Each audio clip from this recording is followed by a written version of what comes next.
러시아와 미국 등 강대국 지도자들이 정치적 목적으로 코로나19 백신 개발을 무리하게 독려하고 있어 백신 안정성 우려가 커지고 있습니다. 푸틴 러시아 대통령은 지난 11일 세계 최초 신종 코로나 바이러스 백신 개발에 성공했다고 직접 발표했습니다. 그러나 이 백신은 3상 임상시험을 마치지 않았고 임상 1 이상 시험에 대한 데이터도 국제학술지를 통해 발표하지 않아 과학적 근거를 제시하지 못하고 있습니다. 미국도 급하기는 마찬가지입니다. 도널드 트럼프 미국 대통령이 식품의약국이 자신의 재선을 방해하려고 코로나 바이러스 감염증 백신 개발을 지원시키고 있다는 취지의 주장을 내놨습니다.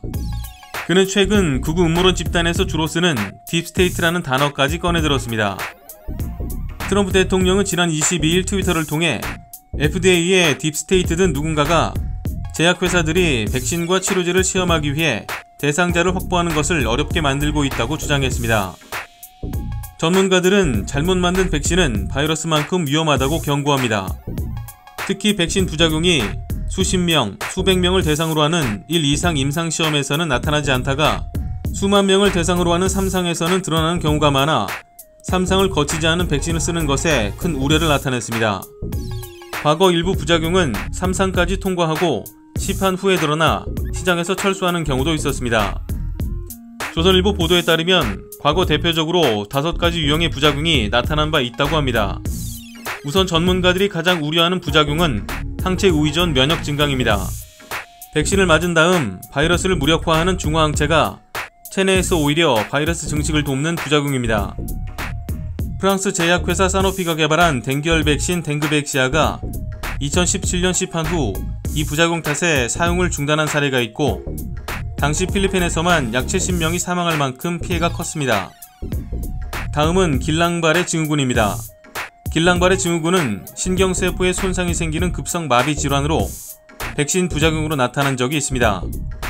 1976년 미국에서 신종 돼지 독감이 유행하자 행정부는 스페인 독감보다 피해가 클 것으로 예상하고 빠른 속도로 백신을 개발해 4,500만 명에게 접종했습니다. 그런데 접종자 중 수백 명이 길랑발의 증후군을 앓았고 그 결과 최소 30명이 사망했습니다. 특정 물질에 대해 몸에서 과민 반응을 일으키는 아나필락시스라는 부작용도 있습니다. 특정 물질을 극소량만 접촉하더라도 전신에 증상이 나타나는 심각한 알레르기 반응인데 대개 즉각적인 반응이 나타납니다. 김우주 고대구로병원 감염내과 교수는 백신 안에는 백신 물질만 아니라 보존제, 안정제, 항생제 등 여러 물질이 들어있는데 특정 체질에서 이런 물질들의 과민 반응을 보일 수 있다며 다수에게서 아나필락시스가 나타나면 그 백신은 쓸 수 없는 것이라고 말했습니다. 그리고 낮 시간에 과도하게 졸리고 환각과 수면 발작을 일으키는 기면증과 장의 일부가 장의 안쪽으로 말려들어가 복통, 구토 등이 나타나는 장중첩증도 과거 나타난 바 있는 부작용들입니다. 김 교수는 백신은 건강한 사람에게 투여하는 것이라 특히 안전성 점검이 중요하다며 잘못 만든 백신은 바이러스만큼 위험하기 때문에 안전성을 훼손하면서 백신을 개발하는 것은 안 하니만 못하다고 말했습니다.